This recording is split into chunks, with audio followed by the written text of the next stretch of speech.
Hello friend, कैसे आप सभी लोग। आज के इस वीडियो में मैं आप लोगों को क्लास 10th मैथ चैप्टर 14 सांख्यिकी, जिसको इंग्लिश में स्टैटिक्स कहते हैं, एकदम इसका पूरा फार्मूला सीखेंगे और जितने सारे इसमें डिफिनेशन होगा सारे को कवर करेंगे इसी वीडियो के माध्यम से।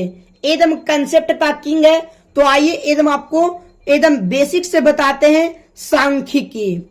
तो आइए क्लास को स्टार्ट कर लेते हैं। एक नंबर में है सांख्यिकी क्या होता है, यानी स्टैटिक्स किसको कहेंगे आप। गणित की वह शाखा जिसके अंतर्गत आंकड़ों को संग्रहण कर उनका विश्लेषण एवं प्रदर्शन किया जाता है, उसे सांख्यिकी कहते हैं। संग्रहण का मतलब होता है आंकड़ा को एक जगह जमा करना, और विश्लेषण का मतलब होता है उसके बारे में जानना, और प्रदर्शन करना का मतलब होता है दिखलावा करना।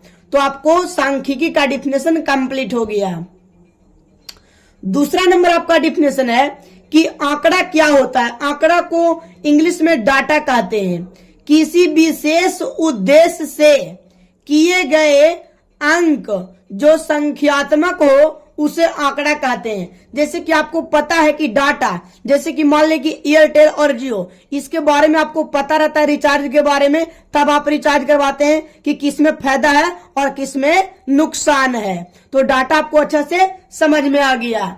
और यहाँ पे देखना है कि डाटा दो तरह का होता है, यानी डाटा यानी आंकड़ा दो प्रकार के होते हैं। प्राथमिक आंकड़ा प्राइमरी डाटा, द्वितीयक आंकड़ा सेकेंडरी डाटा। तो प्राथमिक आंकड़ा क्या होता है। अगर कोई बात आपको डायरेक्ट जाकर कह दिया वो प्राथमिक आंकड़ा होता है। ठीक है जी। प्राथमिक आंकड़ा कहने का मतलब प्राइमरी डाटा, यानी आपको डायरेक्ट कोई बात कह देगा वो हो जाएगा प्राथमिक आंकड़ा। और द्वितीयक आंकड़ा कहने का मतलब उसी बात को घुरा फिरा के कहना। जैसे कि मान ले कि अगर मेरे पास 10 रुपया है तो मैं अपने दोस्त के दे दिया और वो आपको दिया, उसी पैसा को यानी घुमा फिरा के आपको देना, वो होता है द्वितीयक आंकड़ा। ठीक है, तो आप अच्छा से समझ गए होंगे प्राथमिक आंकड़ा और द्वितीयक आंकड़ा। चौथा पॉइंट आपका दिया हुआ है परिसर। परिसर को इंग्लिश में रेंज कहते हैं। बहुत अच्छा एकदम टॉपिक है और इससे ऑब्जेक्टिव भी आता है। उच्च सीमा और निम्न सीमा के अंतर को परिसर कहते हैं। यानी उच्च सीमा यानी बड़का माइनस छोटका, उच्च सीमा और निम्न सीमा के अंतर को परिसर कहते हैं। अगला टॉपिक आपको आता है 5वां नंबर वर्ग चिन्ह, जिसको इंग्लिश में क्लास मार्क कहते हैं। उच्च सीमा और निम्न सीमा के योगफल को वर्ग चिन्ह कहते हैं। सभी का फॉर्मूला बताऊंगा, एकदम पेशेंस रखिए। ठीक है, चलिए। तो वर्ग चिन्ह क्या होता है जी। उच्च सीमा और निम्न सीमा के योगफल को वर्ग चिन्ह कहते हैं। अगला टॉपिक हम लोग का आता है 6 नंबर। ठीक है जी। 6 नंबर क्या हो गया, वर्ग अंतराल। वर्ग अंतराल क्या है, क्लास इंटरवल। दो लगातार वर्ग चिन्हों के अंतर को वर्ग अंतराल कहते हैं। जैसे कि आपको हम वर्ग अंतराल के बारे में एकदम मात्र 20 सेकंड में समझाता हूं। ठीक है जी। दो लगातार वर्ग चिन्हों के अंतर को वर्ग अंतराल कहते हैं। और 7वां आपका टॉपिक है कि वारंवारता यानी फ्रीक्वेंसी क्या होता है। जो चर मान बार बार आता है उसे वारंवारता कहते हैं। जो चर मान बार बार आता है उसे वारंवारता कहते हैं। ठीक है जी। चलिए हम लोग नेक्स्ट टॉपिक को समझते हैं। ठीक है, चलिए आइए नेक्स्ट टॉपिक को समझते हैं। ठीक है, अभी हम आपको बोले कि वर्ग अंतराल कितने तरह का होता है। वर्ग अंतराल 2 तरह के होते हैं। पहला अपवर्जी विधि यानी ओवरलैपिंग मेथड। अपवर्जी विधि में होता है एकदम सीधा 0 से 10, 10 से 20, 20 से 30, 30 से 40, 40 से 50, ये है हमारा वर्ग अंतराल। तो यहाँ पे वर्ग अंतराल 2 तरीके का होता है, एक अपवर्जी विधि और दूसरा समावेशी विधि, यानी ओवरलैपिंग मेथड और नॉन ओवरलैपिंग मेथड। तो आप अपवर्जी विधि में देख लिए और यहाँ पे समावेशी विधि में देखिए। समावेशी विधि क्या होता है। समावेशी विधि में कभी भी माध्यिका या बहुलक आपसे नहीं निकलेगा, तो आपको चेंज करना है अपवर्जी विधि में। और कैसे चेंज करना है वो देखिए। तो समावेशिक विधि क्या होता है, 0 से 9, 10 से 19, 20 से 29, 30 से 39, 40 से 49, 50 से 59।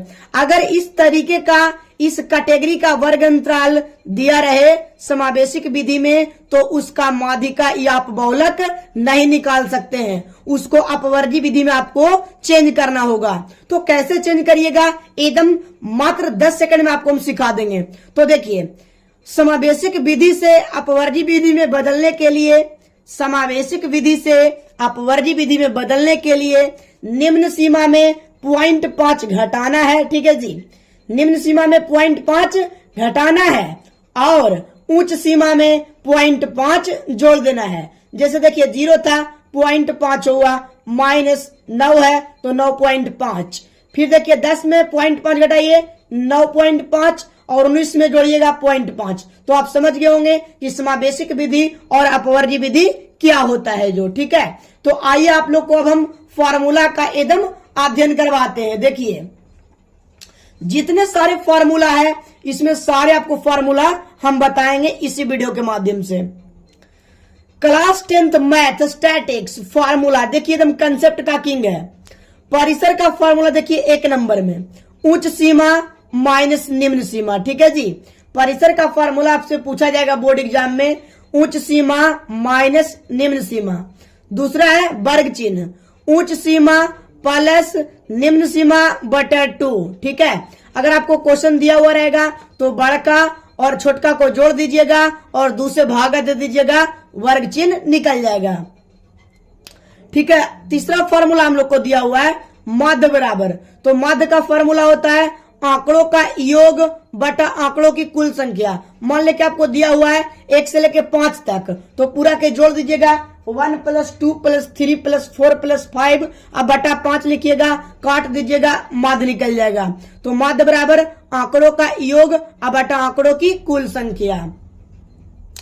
4 नंबर में हम लोग को फॉर्मूला दिया हुआ है कि अगर सम संख्या हो यानी n का वैल्यू आ जाए 6, 8, 10 सम संख्या आएगा तो माध्यिका के फॉर्मूला होता है n/2 व प्लस n/2 + 1 व आंकड़ा और बटा 2। ये होता है सम संख्या माध्यिका के लिए। विषम संख्या अगर n बराबर 3 आ जाए, 5 आ जाए, 7 आ जाए, 9 आ जाए, 11 तो माध्यिका क्या बैठाइएगा n + 1/2 व आंकड़ा। ठीक है जी, 5वां नंबर देख लिए। 6ठा नंबर देखिए कि दिया रहे माध्यिका, माध्य भी आपको दे दे और माध्यिका भी दे दे, यानी माध्य का मान दे दिया, मान ले कि 3, माध्यिका 2 दे दिया, तो बहुलक अगर निकाले कहेगा तो आपको ये फॉर्मूला बैठाना है 3 माध्यिका -2 माध्य। ठीक है जी, 3 माध्यिका -2 माध्य बहुलक का फॉर्मूला कब होता है, जब माध्य और माध्यिका दिया रहता है तब। अब इसी में टॉपिक में आप समझिए टैली मार्क क्या होता है। बहुत अच्छा चीज है जी, और ये बोर्ड एग्जामिनेशन में एकदम ऑब्जेक्टिव के लिए तो फिक्स कर लीजिए कि टैली मार्क आपको क्या होता है जो। ठीक है, तो देखिए टैली मार्क हिंदी में बोलते हैं मिलान चिन्ह। 1 का 1, 2 का 2, 3 का 3, 4 का 4 पाई, 5 के 4 पाई लिख के काटना है। तो ये आप देख रहे हैं, तो मान लेके आपको 11 के लिखना है। कितना के लिखना है जी, 11 के लिखना है। तो कैसे लिखिएगा, तो यहाँ पे देखिए 11 के इस तरीके से लिखना है, ऐसे लिख दिया। 4 को यहाँ पे काटिएगा 5, ठीक है, 5 इस तरीके से, फिर काटिएगा 10 और 10 1 11।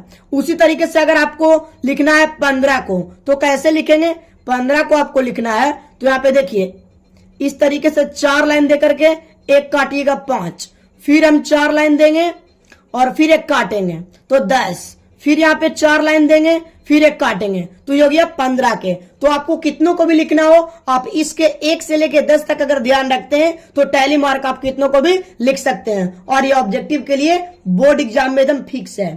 ठीक है जी, तो आइए हम लोग नेक्स्ट टॉपिक को बात करते हैं। नेक्स्ट टॉपिक है मेरा 8 नंबर फॉर्मूला है माध्यिका के फॉर्मूला क्या होता है, जो 5 नंबर के बोर्ड एग्जामिनेशन में फिक्स है। ठीक है जी, हर साल की भांति इस साल भी आएगा।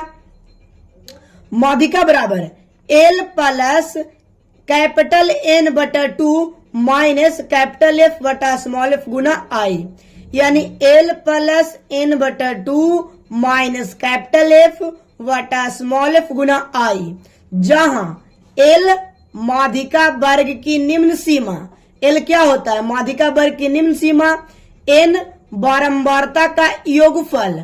आई माध्यिका वर्ग की लंबाई होती है, माने वर्ग अंतराल में कितना का रेंज चल रहा है जो, ठीक है। स्मॉल एफ माध्यिका वर्ग की बारंबारता और कैपिटल एफ होता है माध्यिका वर्ग के ठीक पहले वाले वर्ग की संचयी बारंबारता।